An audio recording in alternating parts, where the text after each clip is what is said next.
Good afternoon, Jimmy here in Chicago. Happy Sunday. Hope everybody's doing well. Today we're going to do my April Rat of the Month. We're going to talk about this guy here in my thumbnail. Chicago Outfit Associate, member of the Wild Bunch on Taylor Street. April's Rat of the Month is Louie Almeida. I actually seen him testify against his best friend, Harry Aleman, in a murder trial. So we're going to talk about Louie Almeida from Taylor Street, and we're going to go into a little bit of the Wild Bunch. If you guys like my Chicago mob trial stories, hit the like button, subscribe, share with your friends. Don't be afraid to donate. I appreciate all your comments. And as I mentioned many times, there's a few unique differences between the Chicago outfit and other crime families. For example, in my opinion, we had much stronger leadership. Men like Paul Rica, Tony Accardo, Joey Aiuppa, Joe Ferriola, Sam Carlisi, John DeFranzo. Stronger leadership than Boston, New York, Philly crime families. Number two, for the most part, the Chicago outfit did not get involved in drugs. Unlike Boston, Philly, New York, they could not resist the hundreds of millions of dollars in the drug trade. For example, Carmine Galante, Angelo Ruggiero, his brother Sal Ruggiero, made millions of dollars selling cocaine and heroin in New York. Same thing with Boston and Philly. They were heavily involved in drug dealing. There's just too much money to be made. Where the Chicago outfit, for the most part, did not get involved in selling drugs. And the third most unique thing about the Chicago outfit, unlike Boston, New York, Philly, we had the least amount of informants. That's right, the fewest amount of snitches. However,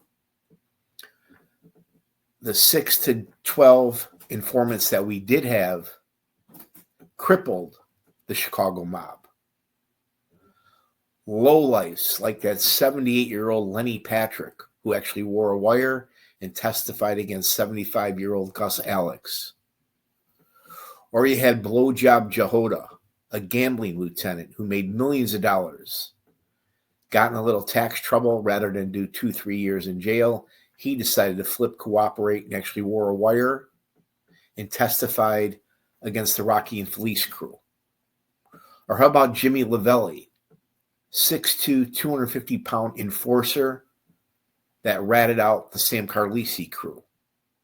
And don't ever forget, the only made member to ever become a government informant was Nicky Calabrese.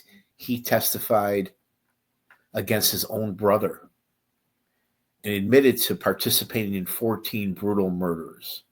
Now, the 25-plus major federal trials that I went to, the vast majority of these defendants would not have been found guilty if it was not for the government's informants. So that's what we're going to talk about today, my April Rat of the Month. We're going to talk about Louie Almeida. Now, Louie came from Taylor Street. As you all know, Chicago has some great neighborhoods, and one of my favorite neighborhoods is this Taylor Street neighborhood. There's a lot of history there, and you've got some of the best restaurants in the city of Chicago. Now, most of the people born and raised who grew up in the Taylor Street neighborhood have all moved out of the city and are now living a good life in the suburbs. Some of them have relocated down to Florida. And then you've got others that retired out in Arizona. But me personally, I still enjoy the city, hanging out in all the neighborhoods, especially my neighborhood, the Grand Avenue patch, and the old Taylor Street neighborhood. Now, as far as history goes, you got the Jenner brothers, the notorious Jenner brothers from Taylor Street. These guys go back to the Al Capone gang. You also have the Jouster Street gang or the 42 Street gang. A lot of tough guys that were affiliated with the Chicago outfit. that's born and raised in the old Taylor Patch. You got Skippy from Mario's Italian Lemonade Stand. Hands down the best Italian lemonade stand in the city, if not the entire country.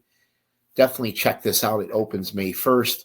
I'm here 4 or 5 times a week in the summertime, but you want to get there early to avoid the long lines. And if you're lucky, there's a good chance you'll see the owner, Skippy, the gentleman in the fluorescent orange shirt. You'll see him outside, and don't be afraid to go up to him. He's actually he's approachable, and he shared a lot of stories with me with Joe Ferriola. He was an associate of the Wild Bunch crew. He told me stories about Butch Petraelli, Louie Almeida, the rat that we're going to talk about, Harry Aleman. Great guy here. He told me one story where he was dating Joe Ferriola's daughter, and Mr. Ferriola said to him, Skippy, do you want to marry a rich Italian girl or a poor Hispanic girl? For some reason, Skippy went with the latter option and married a beautiful beautiful Spanish girl who maybe didn't have as much money and power as Joe Ferriola's daughter. But Skippy did pretty good for himself. This place is a gold mine. But Skippy will tell you personal stories of what it was like hanging out with Harry Aleman, Butchie, Louie, Tony Borsellino, and some of the other guys. He told me a lot of stories about the Survivors Club, which is just down the street. Now, a lot of them were gearheads. They always used to work on cars. Now, when you go to some of these major federal trials, man, do you learn a lot. There's things you learn that you'll never read in a book, never see in a documentary, and definitely won't see anything on YouTube. I mean, you're hearing the government's case, right? Which is usually a 3, 4, 5 year detailed investigation. You hear all the evidence. You hear from the witnesses. You see and hear all the evidence. And usually it's a slam dunk. Usually the evidence is overwhelming. You take a strong, solid case, investigation, along with a couple informants, and it's pretty much a done deal. The vast majority of trials I went to, most of the defendants would not have been found guilty if it wasn't for the government's snitches. Now, one thing I learned at the Family Secrets trial is there's differences between the crews. For example, you got the Northside crew, John DeFranzo's crew. That was the money crew. Those guys were no longer using violence. A lot of them went legit and started making real money. And a lot of the other crews were jealous and envious of the Northside crew. Then you talk about the Grand Avenue crew, where I live. John Scully, Mitch Mars, and Marcus Funk, the 3 top prosecutors, they said that the Grand Avenue crew was the smallest crew, the quietest crew. Their MO, they were known to have some of the best burglars and thieves in the entire country. Then you had the 26th Street crew, or the Chinatown crew. They were the best killing crew. If the outfit bosses had a high-profile target that they had to get rid of, more times than not, they gave that contract to the 26th Street crew. Or if a contract was given to other crews and they fucked it up or they were taking too long to carry it out, that contract would be canceled and then given out to the 26th Street crew, because those men were very capable of committing murder and other high-profile crimes. Then you had the Wild Bunch crew, right? These guys were like a bunch of cowboys. Their MO was modifying a work car, putting a tail on a guy, on their target, using walkie-talkies and transmitters, and with ski masks, they would ambush the target, sometimes broad daylight, and shotgun blast killing them, sometimes leaving witnesses. In public, they did not give a fuck. Kind of like New York style. Up front, in your face, Cosa Nostra. That's why these guys on the Taylor Street were called the Wild Bunch. Louie Almeida April's Rat of the Month, was a member of the Wild Bunch crew. Now we're going to go through some photos of the old Wild Bunch crew. Here's the club, the old Survivors Club, right there on Taylor Street between Racine and May. This is where they would plan their scores. This is where they would modify weapons, modify work cards, play cards, bus balls, drink, and hang out. This was a social club that Harry Aleman and his crew, this was kind of like their headquarters. And a member of the old Wild Bunch crew, you got Jimmy I. Now, I've never met Jimmy I. I've never seen Jimmy I. But I do know some men that were good friends with him. Guys like Mikey Switek and the owner of Pompeii would tell me great stories about Jimmy I. They used to call him Jimmy from the Currency. Him, Harry Aleman, Louie Molita, Butch Petraelli, Tony Borsellino used to do a lot of burglaries together. And then after this man passed away, the government and the media had the audacity to actually call him a rat. But that's bullshit. Same thing they said about John DeFranzo. Jimmy I was 1,000% a stand-up guy, a made member of the Chicago outfit, and God help you if you owe this man any money. Jimmy I was definitely no rat. But I bring him up because he was a member of the Wild Bunch crew. Another member of the Wild Bunch crew, you got Scarpelli.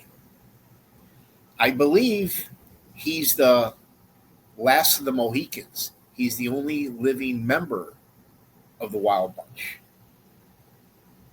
And I seen him at his trial not too long ago. It was him, Arthur the Genius, and a guy named Puglia, Mr. Puglia.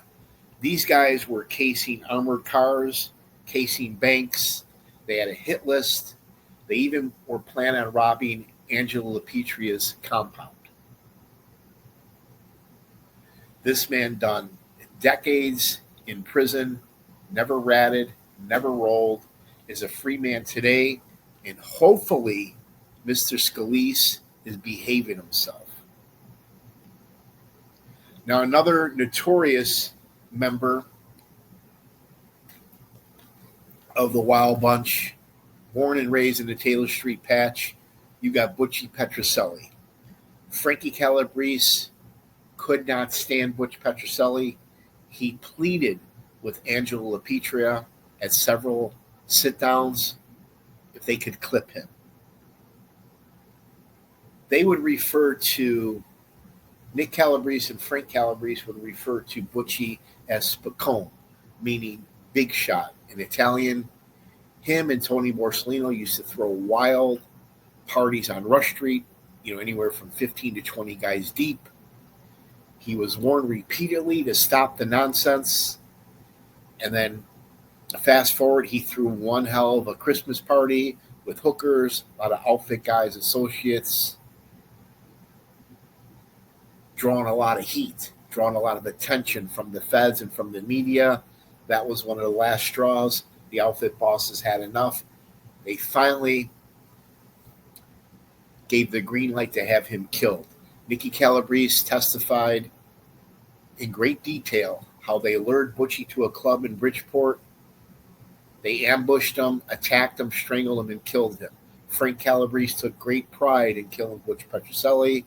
The first time they lured Butchie to the club, Butchie came with a friend of his, and Angelo called it off because he wanted no witnesses. The second time they lured Butchie to the club, he came with, I think it was Scarpelli. And when Angelo told Butchie to go next door, he told Scarpelli he's not coming back. And then he watched Scarpelli's reaction to see how he would react. Luckily, Scarpelli kept his cool, but he knew his good friend Butchie would never make it back. Nick Calabrese testified that Angelo told him, go take out the garbage next door. When Butchie went next door, he was jumped by Frank Calabrese, Nick Calabrese, and other members of the 26th Street crew. They strangled him, beat him severely, and killed him. And a lot of people in the media and some of the books you read, they think that they took a blowtorch to Butchie and tortured him. As you can see by that photo here, where his face was all black, you could tell they duct taped his mouth. But what really happened was, after they killed him, Nick Calabrese went into the car where a very dead Butchie was in the car in the back seat, and he threw a flare in there, but he forgot to crack the windows. And that's how Butch Petraelli's face was burnt from the smoke. But this is another made member of the Chicago outfit who broke rules, who got out of line, and suffered the consequences. Butch Petraelli was very close with Louie Almeida, Jimmy I, and reported directly to Harry Aleman. Some people think Butchie was killed because when Harry Aleman was away in prison, Butchie was skimming some of the mob's profits. But this is Butch Petraelli, one of over 1,000 victims in the Chicago outfit. Now, another member of the Wild Bunch crew, you had Scarpelli. This guy allegedly committed suicide while he was at the MCC. Now, the MCC, as we all know, is a federal prison downtown, located blocks from the Dirksen Federal Building and not too far from the Chicago Board of Trade. This is where all the mob guys and federal inmates are held during their trial. And I've talked to Bobby Cavone, who was an associate of Rocky and Felice's crew, a stand-up guy. Did a lot of time, never ratted, never rolled. I also talked to Paulie C., who did a couple years in the MCC, and they said it was one of the dirtiest, nastiest, most corrupt prisons, jails they've ever been in. Cavone told me that the air in the MCC is just disgusting. It's hard to even breathe. But it was a suspicious suicide because at the same time that Scarpelli was being held in the MCC, Frankie Schweiss, Chicago outfit killer, was in the MCC at the same time as Scarpelli and was actually on the same floor. So some people think that Frankie Schweiss killed Scarpelli in the MCC and they made it look like a suicide. What do you guys think? Now we'll keep going. Another made member of the Chicago outfit, stand-up guy, loyal guy, tough guy, you got Tony Borsellino, another member of the old Wild Bunch crew. A lot of guys liked him. A lot of guys respected him. Frank Calabrese pleaded with Angelo Petria during the sit-down to give Tony Bors a pass. Angelo said, well, I'll give him a pass if you want to go in his place. Obviously, Frankie the Breeze did not want to get killed.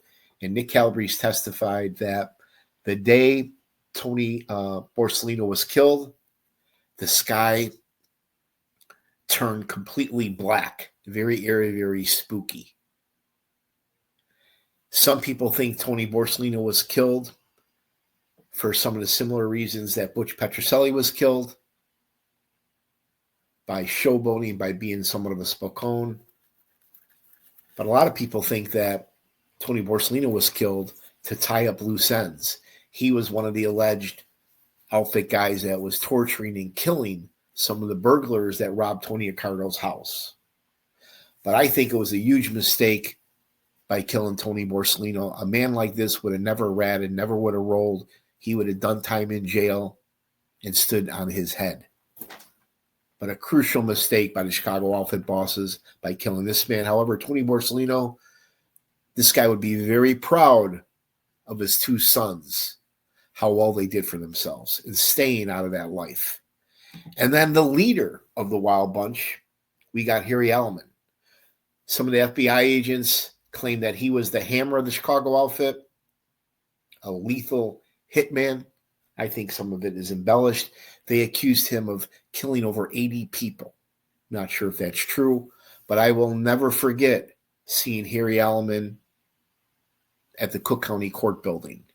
You see, early in the 1970s, he had beef with a union official, a guy named Bill Logan. And Harry decided to kill him. Some people thought it was union business, but they found out later that Bill Logan was dating a relative of Harry Aleman's, and this scumbag piece of shit would put his hands on this woman and abuse her. And one day she got tired of it, and she threatened that she was going to tell Harry. He started talking subversive, talking shit about Harry Aleman, ripping on the Italians, and that was it. Harry Aleman decided to have him killed. Now, the first trial, through the first ward and a corrupt lawyer, they bribed a corrupt Cook County judge, Frank Wilson, for $10,000. It was a bench trial, and the judge found Harry Aleman not guilty. So Harry actually beat a murder rap based on an alleged $10,000 bribe. That's how powerful the Chicago outfit and First Ward were back then. They controlled all the aldermen, a lot of state officials, most of the cops, most of the sheriffs, and a lot of Cook County judges. We had the most crooked judges in the entire country back then. So fast forward, the 90s, I believe. I went to Harry Aleman's trial at the notorious Cook County building, right there next to 26th, next to the Cook County jail, one of the oldest, most corrupt court buildings in the country. This is the first time they actually threw out the double jeopardy law because the first case was fixed. So now this time, well, before we get into that, I will never forget seeing Harry Aleman in court, and I was shocked at how much he's aged. I mean, this guy did decades in prison, never ratted, never rolled. And I'll never forget seeing his wife and his kids in court supporting him every day. That's when you know these trials are real, when you see the family members of the outfit guys or some of the family members of some of the victims in court. Now, here's a quick funny story. Harry Aleman, that we all know, not only was a Chicago outfit killer, but he was a family man. This guy is a legend, not only in the Chicago outfit, but in the Taylor Street neighborhood. And one time he was being held in the county jail. He needed a bond of $250,000 to get out. His beautiful wife showed up at the Cook County building with a suitcase with $250,000 cash in there, which was a lot of money back then. But what this poor woman didn't know, she only needed 10% of the $250,000. She didn't need the whole $250,000. So it's kind of funny that here's this cute little Italian woman shows up at the county court building with a suitcase of $250,000 cash. Now, why Harry was locked up? He was locked up with some legends of the Chicago outfit. You got the very handsome, tan, elderly, or at this particular photo, he was a young Sally De Laurentiis. Sally got pinched and indicted thanks to that lowlife B.J. Jehoda. He was part of the Good Ship Lollipop trial, part of the Rocky and Felice crew. Then you got Gabit. Gabit did decades in prison, never ratted, never rolled, stood on his head. He's alive today. He's retired from the Chicago outfit. A man's man. And then behind Sally De Laurentiis, you got my guy, Mikey Switek. Now, if anybody knows these two gentlemen, they look pretty strong. Please enter into your comments. But this is a great photo. All stand-up men. Two of the men are alive today. Gabit, Sally De Laurentiis. God bless Mikey Switek. And God bless the late Harry Aleman. I'll never forget, after the Family Secrets trial, I really didn't want to go, but I went with my friend, and we went to Harry Aleman's wake. I felt a little nervous, a little uncomfortable being there. I saw a few people that I recognized, and I said a prayer for Harry Aleman and all his victims. Now, Harry Aleman was the nephew of Chicago outfit boss Joe Ferriola. Now, back to leadership. This was a leader of the Chicago outfit whose life got cut way too short. Joe Ferriola was boss of the Chicago outfit. He's very, very close with Tony Accardo. When Harry Aleman got out of prison, Joe Ferriola gave him $250,000 to put out in the street to start up his loan shark business so he could start collecting money. I remember Nicky Ferriola would visit his uncle or his relative, Harry Aleman, in jail. Now, I always felt sorry for Nick Ferriola, the fact that he lost his father when he was such a young age. But according to Nicky Calabrese, if you believe him, Joe Ferriola boss of Chicago Outfit, along with Sam Wings Carlisi, were two of the men present when the Splotcher brothers were brutally beaten and stomped to death in that basement at that house in Bensonville. Some people don't think that a lot of the heavyweights, a lot of the bosses, would take part in a brutal beating like that.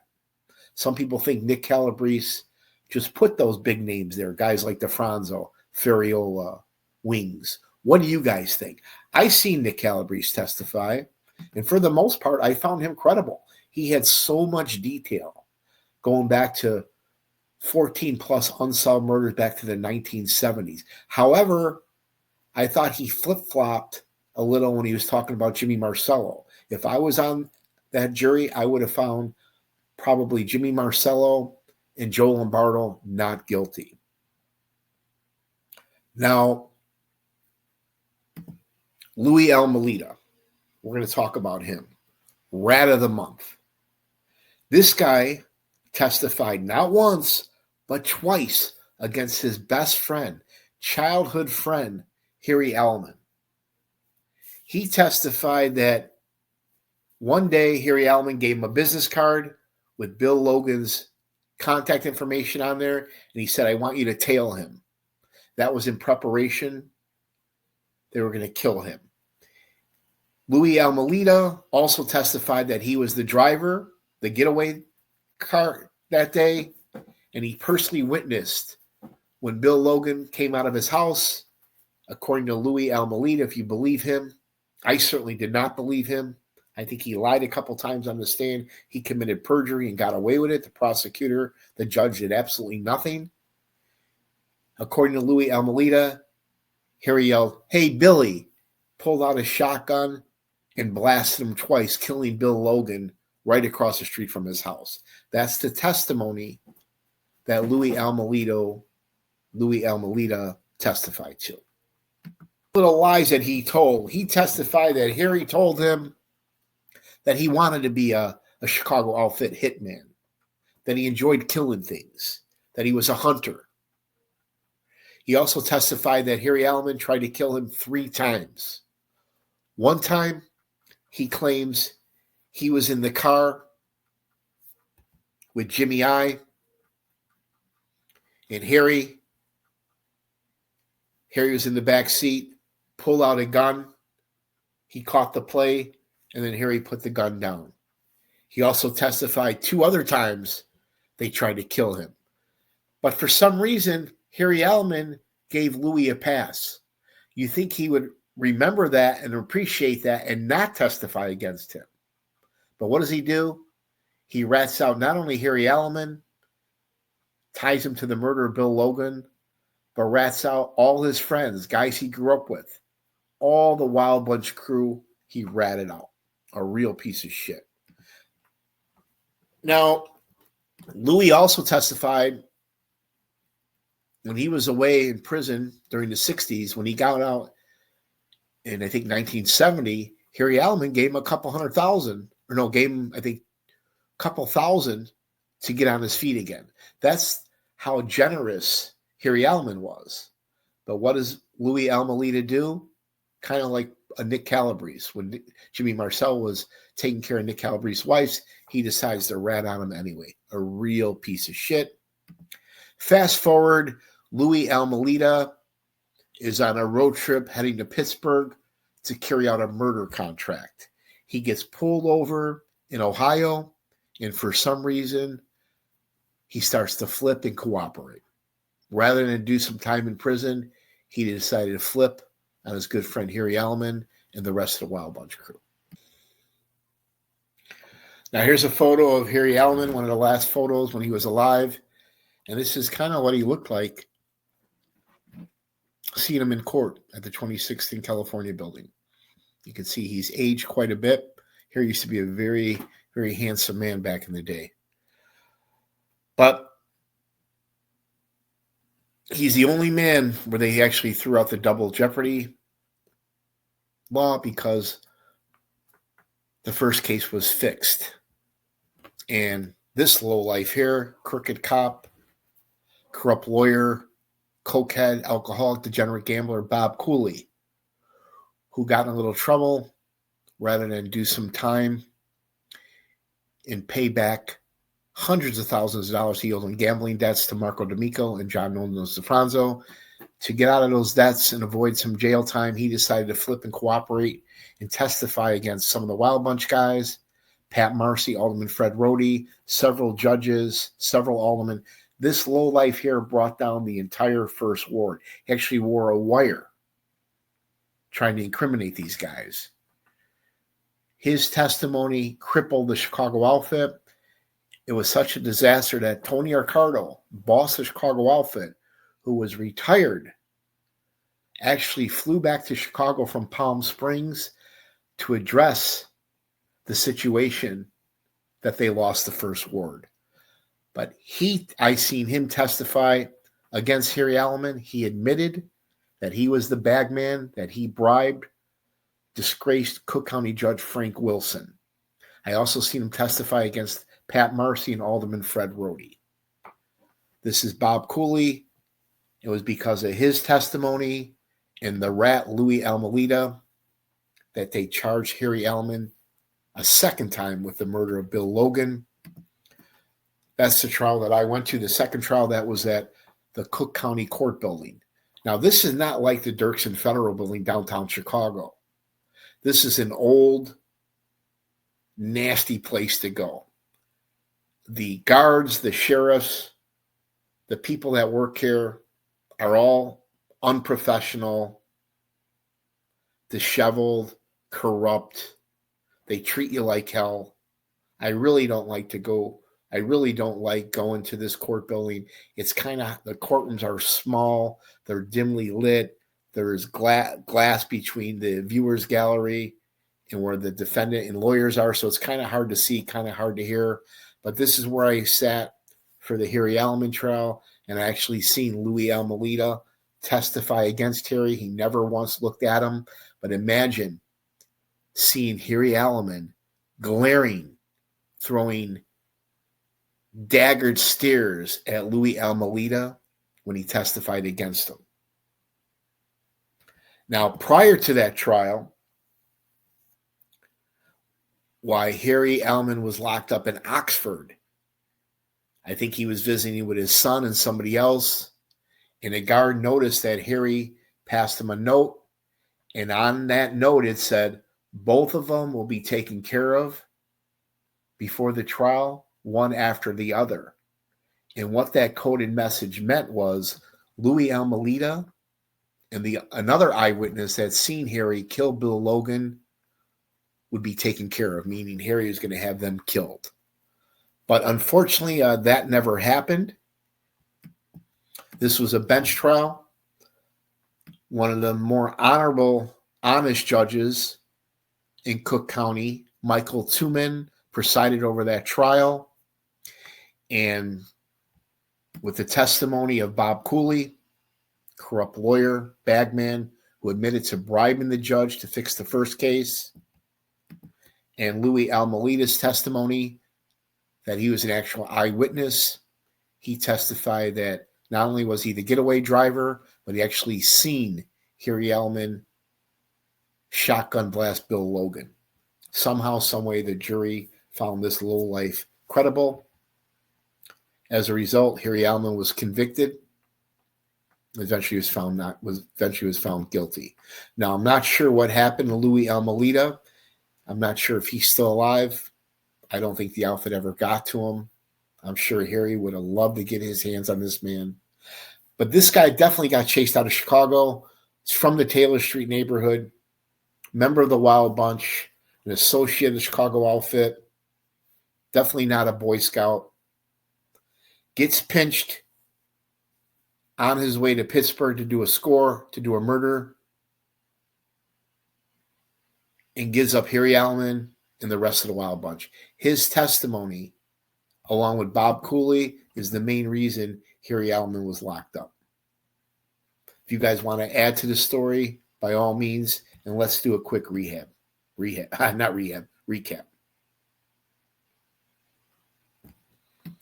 Wild Bunch crew, right?